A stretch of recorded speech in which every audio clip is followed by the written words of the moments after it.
It's kind of like, are you willing to sacrifice a year or two so that years 3 through 10 are, on this trajectory up? So I think, really like trying to put yourself out there, meet new people, say yes, and find a mentor.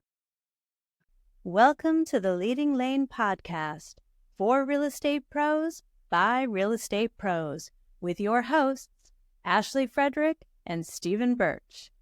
If you're looking for an honest, authentic, and raw perspective, you've found it. Welcome, everyone, to today's Leading Lane podcast. Today is actually Galentine's Day, which is the day before Valentine's Day. So I thought, what an appropriate opportunity to bring one of my favorite humans, Neva Fisher, back on the podcast. While we let our friend Stephen rest a little bit today, us ladies are just going to take charge and run the show today. I messaged Stephen and said, I hope you're feeling better. Let me know if you need anything except a hug. I'm not going to hug. All of the things like that. Having me. I appreciate it. Happy Galentine's Day to you. Yes, I've heard some girls at volleyball last night that they're making like a dinner for tonight, and they're like in college. I thought it was really cute that they were having a night for it. So I thought today this would be a great opportunity. So I think what we wanted to talk about today is what we talk about a lot is kind of just how you're differentiating yourself, which Neva, I know you've done a great job with, but a lot of people I think are looking kind of for that quick fix, if you will, or how to become top in your game. But I think what we talk about too is that people might hear those things and they sound great to them, but necessarily aren't willing to do the work that's involved. So I think we should just kind of peel back those layers and see what we come back with. Absolutely. I have people that come up to me and ask me, what are you doing? What are the things that you do? And it's that whole, let's rewind that for a minute though. Like talk about your last 2 to 3 years in real estate, like what it started at and what you're doing now. So I'm going into my third year. My first year, my personality is to jump all in, right? But when you're talking about going from getting a paycheck on a consistent basis to moving into an industry that is, you get paid by the work you do and you don't get paid by the work you don't do, right? So I knew that eventually if I really wanted to be as successful as I wanted to be, that I was going to have to go full time. And that transition was scary, but that's just when I decided to switch brokerages. I started kind of looking into what the top producers were doing, and I just had to start doing those things. Now, putting yourself in the right environment helps, like switching brokerages, being in a place that I was going to be successful was a big step. But then after that, it was like, I started watching what the top producers were doing and I started to do those things, and nobody told me to do those things. I mean, you would hear it here and there, like, oh, you need to be in the office. Right. Make sure you're picking up your phone, going out and about in the community. And they tell you these things because it works. And I was willing to do those things. And there for a little bit, there was no action, right? Like you're not getting, the phone doesn't just immediately start ringing. But I could tell that like I understood what they were saying, like when you're in the environment, and I just made the commitment to go full time. And I think by doing that though, too, my mind shift changed because I was no longer 1 foot in and out the door. I was like, okay, this has to work. So here we go. So switching over and then just doing all the things that the people that were successful had said to do. But also not losing sight on the fact that it's not instant gratification. And then, of course, the infamous meeting with Stephen Birch on November 28th, where he said, you're the product of what you did not do 90 days ago. And that stuck with me. So every day, I literally treat it like I'm going to see the results in 90 days of what I did or what I don't do today. And so when I get asked, all right, how'd you become so successful? Or how are you doing so well? And I'm like, well, hold on. You can ask that and I'll tell you, but are you willing to do the things that I did? Because some of them might sound a little crazy and you may not like it, right. But yeah. I think that especially in real estate, I think that in like any commission-based job or any type of sales job, I think that there is like this aura, if you will, of seeing people doing really well or seeing people closing 5 or 10 transactions a month and, automatically thinking like, I can do that. And that's great to think that. But I always try to frame it with people of being realistic and that, you have to a little bit compare like apples to apples too. Like you're trying to compare yourself to someone that's been in the industry for 20 years. That's 20 years worth of context. That's 20 years worth of repeat business. So it might be a little bit easier for them to have that volume because they're working on their 20 years, book of business, if you will, if they've stayed in good touch with their people. And I think that that's where some people, I think there's just a disconnect. And then maybe if they don't have that 5 transactions in their first, 6 to 8 months, they think that they're doing something wrong or that it's not the right career for them. And, there's a girl in my office, and I mean, she'll tell you like she didn't have a transaction for a year. I mean, a full solid year. And it's not that she wasn't doing the things, but it is sometimes hard to when you come into a new town, right? And you're it's almost like another disadvantage. You're starting from even more scratch of not your normal basis. But she didn't give up. She kept on doing things. She kept on putting herself out there. And now it's like we're finally starting to see those transactions and those clients, and now that those have turned into referrals. But I think almost all of my agents will be like, so it didn't happen as fast as I thought it would. But I think that there are things that each agent can do to set themselves apart. And I think what you and I talk about a lot is taking control of your day, and also gratitude, affirmations, which I know you lead a wonderful group called Rise and Thrive. Mondays and Wednesdays, an accountability group. This week, I actually had my husband hop on with me, which I think it was interesting. And he's like, "Well, now what do we do? It's quiet right now." Task You know, time. yeah, task time. So I was like, write those bills out. But we talk about it, and we've mentioned the group to a lot of people, and I know that the time frame is hard, and I know we're looking at some other options for that, but it is a commitment, and it's a commitment not only to your craft but to yourself. I'll tell you the story. I don't think I told you this, but Ben recently had surgery, so he's been stuck at home, which that's just a whole other situation that we are not used to. And I don't have children, but I asked my girlfriends at volleyball last night. I was like, "Is this what it's like to have kids?" It's like, "Can you turn the light off? Can you grab this? Could you grab me an ice pack? Could you grab me some snacks?" I'm like, "Oh my goodness!" And was it when you were getting ready to sit down? Because I was that's literally walking out of the door, and then they're like, "You're never early to volleyball. You're always like right on time. Did you come early on purpose?" But the funny part was, so I normally try to work out before our call. And that was an off day, so I just sat in the sauna. So I'm like, okay, like, because he's watched all these YouTubes, and he is going to be a new human. He is, going to work out all the time. He's going to do the carnivore diet, and like, I'm all for it. Like, if you want to change, like, we will make it happen. So it's like, okay, you're going to get up with me at 5 o'clock tomorrow.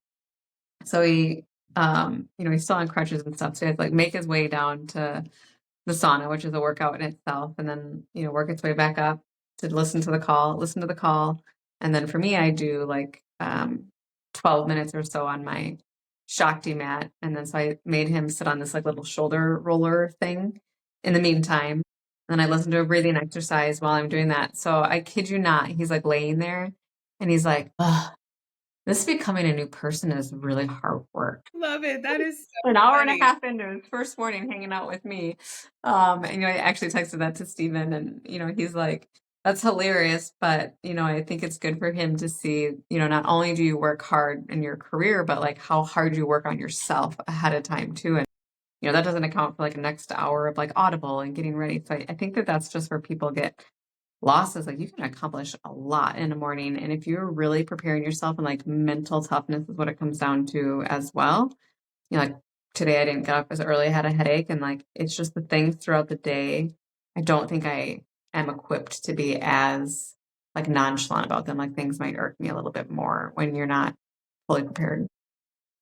Well, and when we don't set our day up for success, then you're leaving it to chance, right? And I think it's natural to catastrophize, right? Like if you have a lot going on for that day, but when you have challenged your body, challenged your mind, put yourself in a good place, suddenly I think it's all about perception. If I've set myself up for success with the day and I walk into the office and I've already worked out, released some good hormones and all the things, then I'm less likely to be as reactive to a situation than if I would have just rolled out of bed, got ready, threw on the lipstick and went in and was like, "All right, Dave, what you got?" And there's so much power in that early morning part too.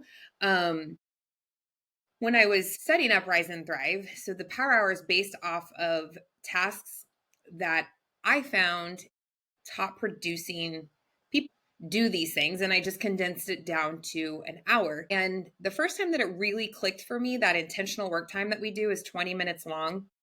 And how much I got done in 20 minutes of uninterrupted intentional time, it really just showed me like how throughout the day I had been wasteful on my time management, how I had like just the day would just get away from me.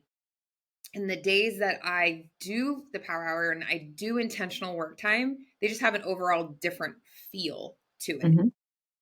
The way that I receive information, the way that I receive criticism or feedback, or the way that I handle clients. I mean, I'm just in just a better mind space there. But Agreed. that didn't just happen. Like I wasn't somebody who's like, yay, we're going to wake up first thing in the morning and just get it all done.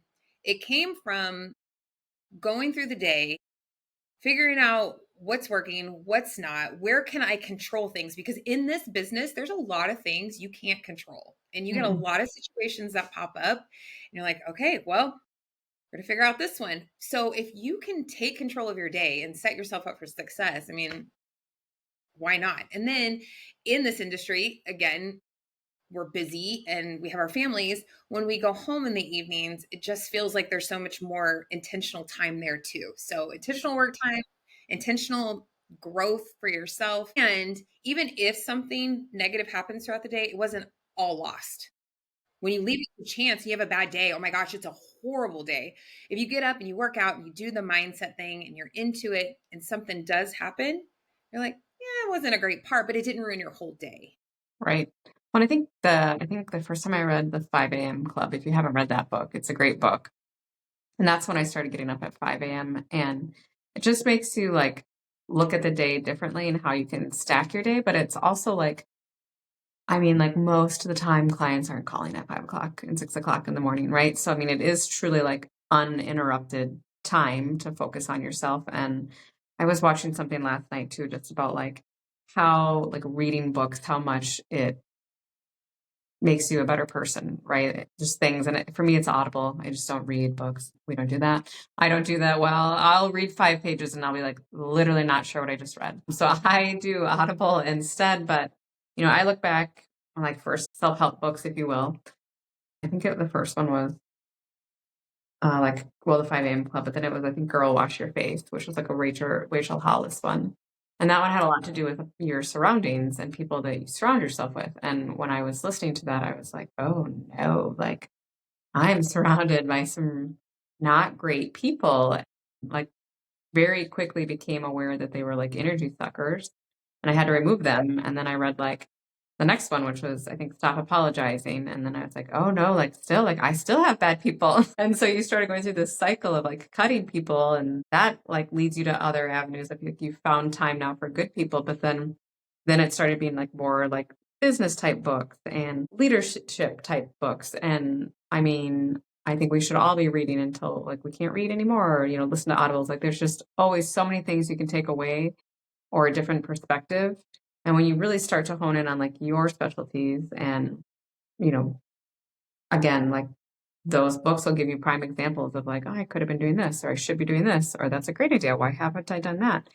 I listened to the ninja selling book on, and that was a great, like, thank you notes. That's a huge thing, and again, like, had you just not read that book, you wouldn't have thought about it. Well, now I send notes to people and people a lot of times like will remember to call me for their real estate needs because they got that really cute note from me like a year ago. I like how the way you're saying it is like it met you where you were too, right? Like I don't think I could tell somebody, okay, you're here, so start here. You really just start. And then it's like naturally you just start to hear and read and get recommended and you kind of just go down this path, this journey that it's yours, right? Like and if I would be willing to bet that you're probably, well, more busier now, productive than you were before when you were sleeping in a little bit. So not only are you more productive and busier, but you're getting up early too. So like that some would Well, say and I the think opposite. it's Like, I need to sleep in because I'm so busy, but no. right. And it's even more so of like how you handle the day. Like, when things would come up in transactions, I'd get so upset, about like how could this happen? Or like how am I gonna explain that to somebody? And like most people say that like I'm frighteningly calm.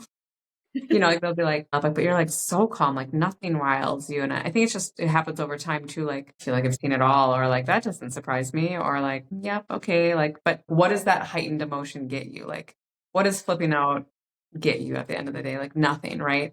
And I think again, like where you're like your mindset, you're calm, you already Teaching had your, moment. Yeah. yeah, I mean, right. And it's just like, okay, like great, like that sucks, but let's figure out a way to fix it instead of spewing a whole bunch of this. But I think that that also goes with your surroundings, right? So for a long time, I was surrounded around negativity and, people that would talk about me the minute I left the room, um, it's an uncomforting feeling, but, you always say like you want a room full of people that if you walk out of the room and someone were to say something about you, like your friends are the ones that would stand up for you when you're not in the room. Like those are the people that I didn't necessarily have in my life. And I do now. It takes a while to get there. It takes a while to find those bumps in the roads or know that you deserve more. But, when you start being intentional about who you're with and what your conversations are, so that's the other thing, a lot of times I stopped engaging in the craziness or the gossip. And, a lot of times I would reference that with like, did you hear it directly from them? Are you positive? Like, where did you hear that from? Like, if they didn't tell you, like, is that true? Just like, like I don't, it doesn't have anything to do with me. I don't know them. I don't, I'm going to let that go. It When all comes with time. did you feel moments of loneliness in that Oh, transition? yeah. I think like I we still have do. to we have to be okay with that. We have to start getting comfortable in a business that requires a lot of interaction, yet we can oftentimes feel lonely in the journey and the healing part of it and becoming the best version of ourselves because it is so prevalent to gossip and talk and be negative and find the worst and like so part of It that. is like everybody wants to be in the know, right? So like they see a house that comes up and like, oh my God, did they get a divorce? Or I wonder why they're selling, And it's just like, I mean, it's none of your business really. They're selling their house. Are you interested in it or are you not? And again, when it goes back to a small town, right? Like the rumor mill, like it's craziness. But I think, over time I used to be bothered by it, or I used to be such a like I need to prove people wrong that that's not me, or what they heard. I think I've probably told the story before, but lots of people will say that I'm a bitch, right? Like that is what it is. I don't care anymore. It's your loss. But right, like there was a girl that wasn't going to use me as a realtor because another girl, I was like, oh, she's the biggest bitch ever. And then I think her husband was like, are you talking about the same person? Like, I don't think she is at all. Like, I think you should meet her. Like, we should do a showing or whatever. Went to a showing and she ended up being a pretty good friend and they were like, "Oh my God, I'm so glad that I never listened to that girl." And I think that like that's on all of us to do a better job by like not judging a book by its cover. I try to do that too when other like friends might not like someone. Like, I mean, like I don't know them. So I mean, I don't know. I can't pass judgment on that. I try to really work on that too because I think that that's only fair and it made me angry when people would judge me without ever knowing who I was. Yeah. Well, and I have to say I do have a little bit of not it's not necessarily a fault, but like you want to just grab people and shake them sometimes like, "Oh my gosh, this is not good for you." Like just stay positive, try to see the good out of this. There's a teaching moment in it, and it's so hard to get people to like shake out of that. So I do find that even in the Rise and Thrive, it's an elite group of people. It's a small group, but I see that that's how it goes. Oftentimes people want to be in the top in their industry. They want to be a top producer. They want to do all the things. But when it boils down to like letting go of toxic relationships and, letting go of those negative habits and ways, it's hard for people to do. Like, It's and it really is, you have to hard. be, It's like a life change. And yeah, it's you like have to be, almost re-identifying yourself, and I think for me sometimes, living in the town that I went to high school in, I think that's its own interesting thing because people will be like, I'm like, this is like not like the Ashley that I knew in high school. And I was like, yeah, I mean, like she was timid and afraid of everyone and, was bullied. Now I'm like way past all. I always say, like, if I go back to high school, one, I would never, but if I could, I would love to go back to like who I am today, like at peace with myself, and would not, wouldn't let what happened and the things that were said and done happen because, looking back, it was, childish. But I look at like, and I know you have kids in high school and younger, and like, God bless you, because I look at some of that craziness now. I'm like, adding phones into the mixture, I just always think about if we would have had phones when we were in high school, that would have been detrimental, but not necessarily for me, but for some. So I think that's a whole nother like layer. Is I remember when I was a sophomore in college is when we got Facebook, I think. And like our teachers were literally like, this is a digital footprint. You have to remember that whatever you put on here will be available forever. And I even find like when I'm interviewing people or like an agent is looking to come to the office, like I'll look at their social media and then I'll be like, yeah, like I don't think that this is the best idea. Like, holy mackerel. It's crazy how the world has changed that way. For sure. And that, yes, throw social media in it to it too, but those are the highlight reels, right? So like, even Don't though talk about the people struggle. yeah, people see people doing good, you don't hear people say, oh my gosh, did you see so and so post about how wonderful they're doing? It's amazing. No, they're still into that. I want to ask you something, and your listeners maybe will get some benefit out of it. If you were talking to somebody that was brand new to the industry, knowing what you know now and all the things that you've been through, do you have anything to say to somebody who is brand new to the industry to give them some encouragement to keep going? Because we hear it all the time, right? Like it's hard, you have to do all these things, but do you have anything that you could throw out there? Yeah, I mean, I think the biggest thing, kind of like we talked about, is like it is a marathon. It is not a sprint, right? And I think that that's where so much confusion and being misled in the industry comes from is like we are sprinting and like the work that we do is fast and you have to be available and all this stuff. But the actual like course of a real estate career is a marathon. I think that they say it's like typically like year 3 to 5 is when you finally start to see that gain of business, if you will. And when I look back at people, I mean, like that's really when you start to see shifts from people are like 3 into 5 because now their credibility had come, the repeat transactions, referrals, all those types of things. It's not to say that you can't come in year one like guns a-blazing, but you would have had to have, probably been potentially part of a team that was giving you leads or whatnot.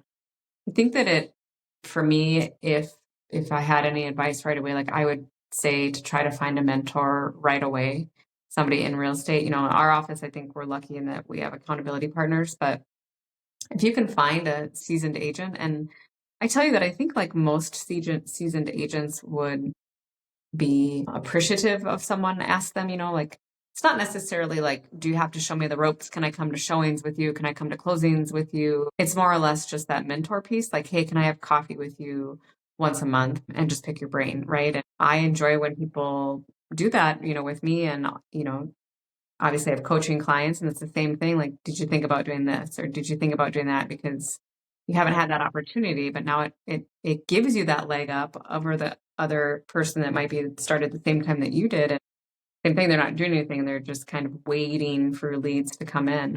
So I truly think finding a mentor, and it doesn't have to be someone in your hometown either. Sometimes that's good, right? Like real estate can be cutthroat, so that doesn't always work, but find someone in another town, another state that is doing really well and, ask them to hop on a call with you or what can you do to, it's just most people that love their career and care about the industry are willing to share their life tips. So I think, yeah, finding a mentor, but also just, we've talked about it, like when you're first starting out, like you can't say no, but you have to pound pavement. I mean, like, that's what I tell people is I did showings all weekends long. I did them at 8 o'clock at night. I did open houses, like 4 in a weekend. Like, would you find me doing that now? No.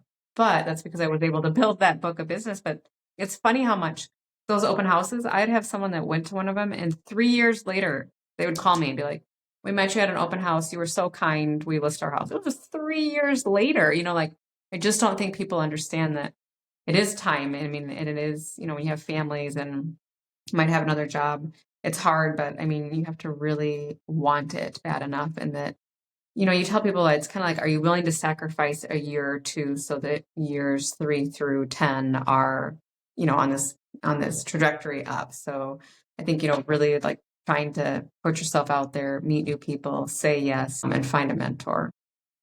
I love that because I think, first of all, I'm very appreciative of you. I feel like that is who you are to me. And I feel so lucky, blessed, all the things to have somebody like you. Because there's times where like you want to call somebody when you're in the trenches and you don't want to gossip, right? Like that's not what you're trying to do or vent, but you want to tell somebody that is then going to let you say it and then be like, but remember, we're this, we're that, and kind of get you back on track. And I think that's so important.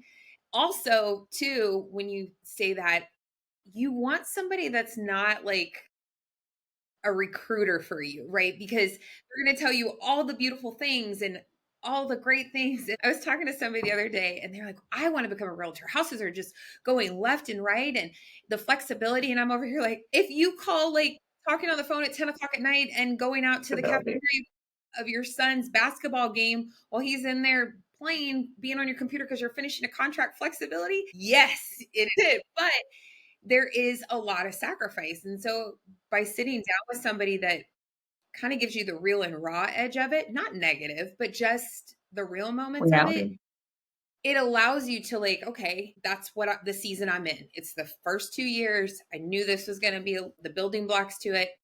I can get frustrated, but I got to wipe the tears and get back at it, I guess. But yes, that is amazing because I see so many new agents and they come in and they're like, tell me what you did. And they're super excited and they've got all this momentum, which is what you need. But I'm not here. And it's not me shooting anything down. I just feel like realistic expectations and helping them understand that part of this growth of your business requires the growth in yourself.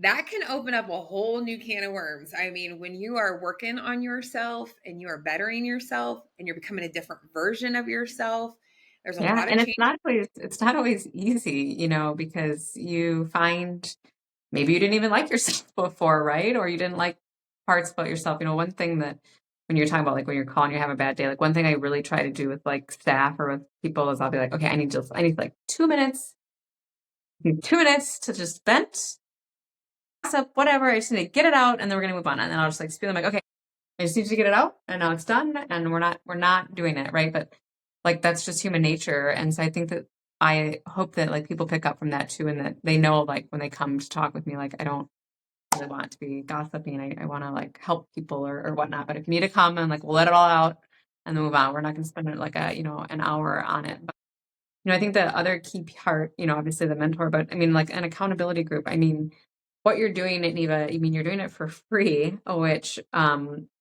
when I tell people they're like, it's free. And like if you have something that like no one's even charging you for, and this could literally change the way that you handle every single day, the way that you change your real estate career. I mean, and there's someone from my office that also joins, and I mean, like his sales have increased, completely, and we then talk about things, and I, made him get a little timer for his office, and he has to turn everything off and like just work on stuff for like 10 or 15 minutes with no interruptions. I mean, like, those things are. He's like, gosh, I'm so glad you told me that. Like, but unless you put yourself out there into these groups of people willing to pour into you, like it can get lonely. Finding a group like this, I think if there's anybody that's considering it, Neva is fantastic at what she does. It is a group of people that are willing to sacrifice an hour of their morning to make themselves better and to make those, around them, better.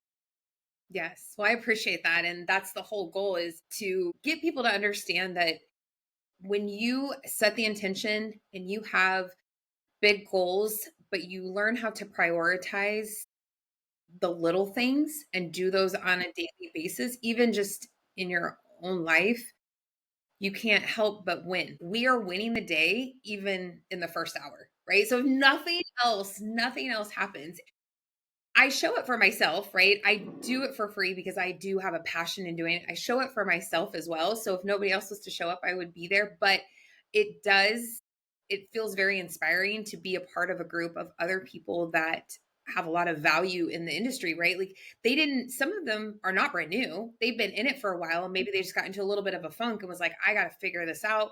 Some of them aren't in real estate. It's not necessarily just for real estate.